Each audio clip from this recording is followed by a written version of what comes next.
बहुत ध्यान से सुनिए सब लोग। तो जयपुर के राजा की पुत्री मदन मोहन जी की सेवा करती थी।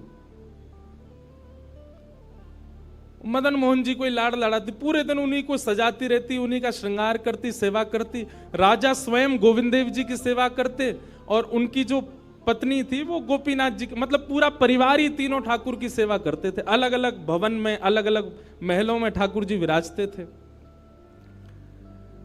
तो राजा की पुत्री का विवाह हुआ करौली राजस्थान में, जहां मदन मोहन जी अभी विराजते हैं। तो राजा की पुत्री का जब विवाह हुआ तो पुत्री से राजा ने कहा, बिटिया ये बताओ तुम्हारा विवाह है, तुमको हम दहेज में क्या दें? वैसे तो हमने सब दिया, लेकिन फिर भी तुम्हारी कोई इच्छा हो तो मांगो। उसने कहा, पिताजी मुझे सबसे ज्यादा प्रेम श्री मदन मोहन जी से है। आप माता जी और पूरा परिवार गोविंद देव जी गोपीनाथ जी की सेवा किया करो। मदन मोहन जी को मैं ले जाऊं अपने साथ, अपने ससुराल में इनकी सेवा करूंगी। बड़ी अच्छी कथा है, ध्यान से सुनना।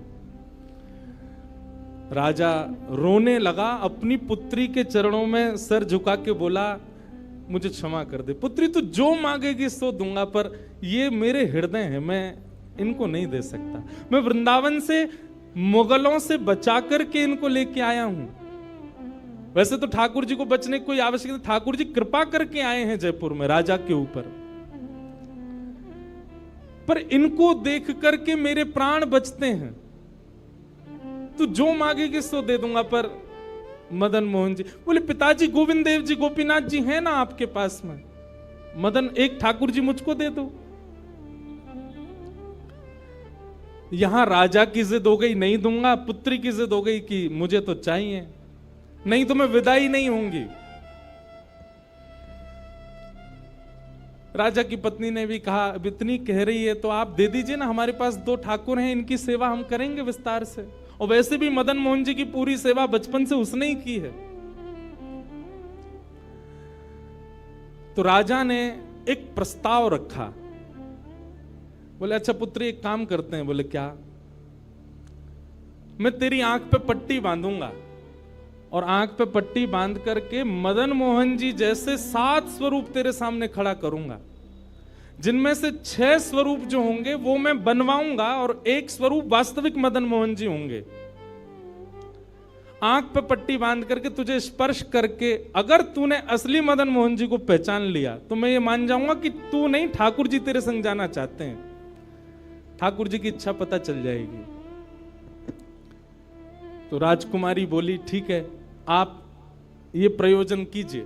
राजा ने महाराज कारीगरों को बुलवाया और मदन मोहन जी के डिट्टो कॉपी 6 स्वरूप बनवाए और 6 स्वरूप बनवा करके मदन मोहन जी सहित 7 स्वरूपों को खड़ा किया। पुत्री के आंख पर पट्टी बांध दी, एक जैसा इत्र, एक जैसी पोशाक, एक जैसा मुकुट, एक जैसा श्रृंगार, सब कुछ बिल्कुल एक जैसा।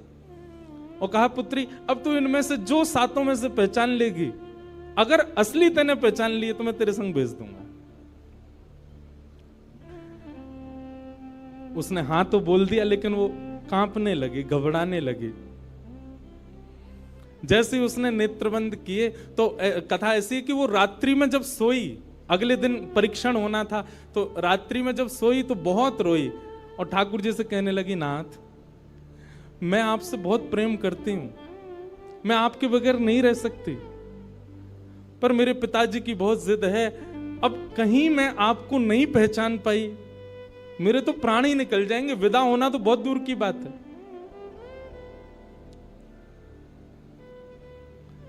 रुदन करते करते करते करते, बंधुओं एक मेरी बात बहुत ध्यान से सुनिएगा, कभी ठाकुर जी के विरह में यदि आपके अश्रु नहीं आए हैं ना, तो अभी आप भक्ति के भाव से बहुत दूर हो।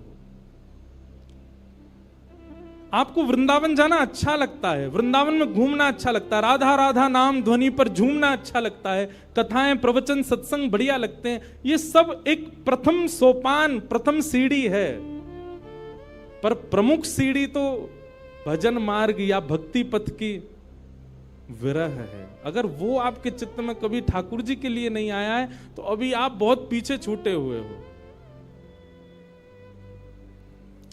रात भर रोती रही और रुदन करते करते, नाथ मैं कैसे पहचानूंगी कि आप सत्य कौन से हो।